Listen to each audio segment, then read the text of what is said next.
All right, the 2015-16 season is coming to a close, and of course, what a wild season for the 7 Canadian teams, all of whom are making the playoffs.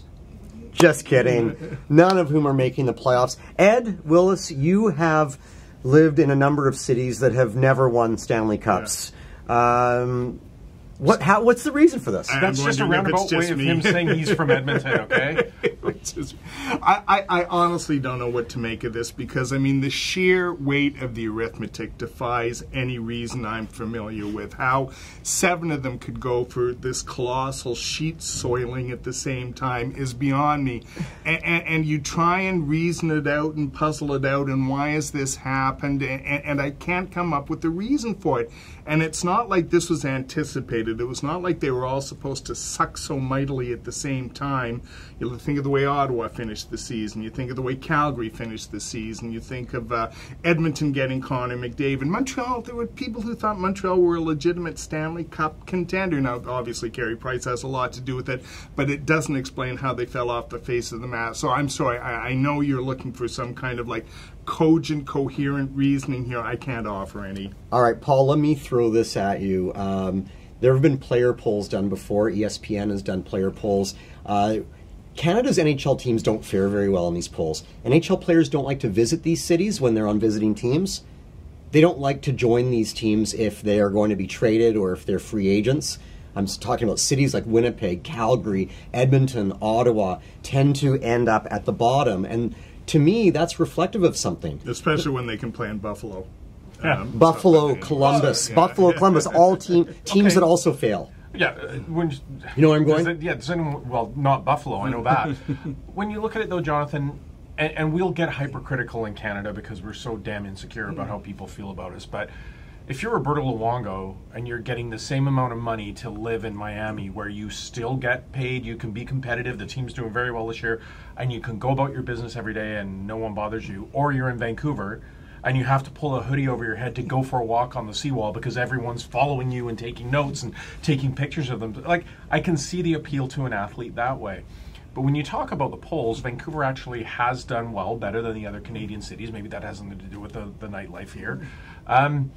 But overall, I think for an athlete, do you want that attention? Do you want that white-hot spotlight on you? Do you want the pressure? So Ed's saying he doesn't know of a cogent reason why it hasn't happened. I think, honestly, you have to look at the divide of the interest and just the absolute scrutiny that you're under all the time in Canada as to why. Okay, no, hang on here. I got to jump in. I don't understand that. Like in the Premiership, I'm not going to play in London.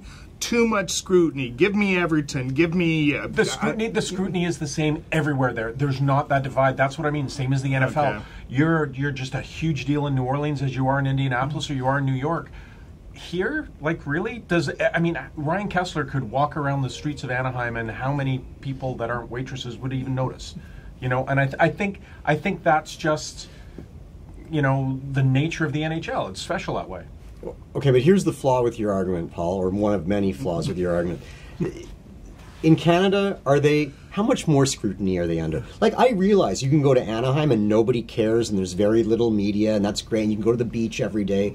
But in Vancouver, we're not digging through their garbage looking for stuff. You live in New York City. Yeah, okay. You live in New York City and you're Matt Harvey. There's a picture of you on the back page of the National Post with a urinal or a toilet. Again, Jonathan, but you're in New York. That same pressure will exist if you go to Chicago or LA. It's the same. In the States, it's completely different when it comes to hockey. In some markets, you know, it's obviously Patrick Kane. Everywhere he goes in Chicago, people are looking at him.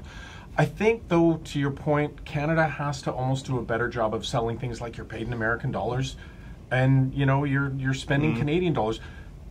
Regina, if you look at the CFL, I think no one wanted to play in Saskatchewan 20 years ago. Now, you see top players going and playing those places all the time because there's an advantage and the cost of living isn't so high.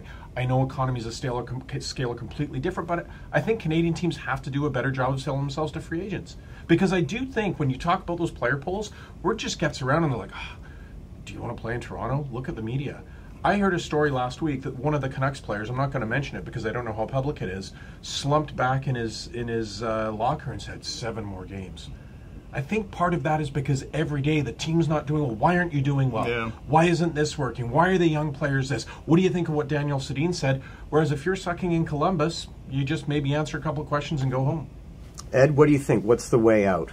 Well, I mean, you would think it's just kind of the natural course of history, and these things are cyclical. The other thing I've been thinking about, though, is when you look at this draft, I'm not sure if there's going to be a Canadian player taken in the top 10 this year. Bunch of Finns, bunch of Americans, there's a couple of Swedes, and then I'm sure somebody will sneak in. But all this stuff, I mean, you just start to wonder, like, I mean, is this beyond a cycle, and are we now into a trend that really needs to be looked at and thought about, and ways come up to counteract it? Because I'm just not sure. Like, this just, like I said, I keep coming back to this, but this season is just so weird and so unprecedented. I'm just not sure if you can dismiss it out of hand. All right, well, 16 American teams in the playoffs this year, and lots of good hockey to be played, and probably best that they're the ones making the playoffs. Thanks, guys.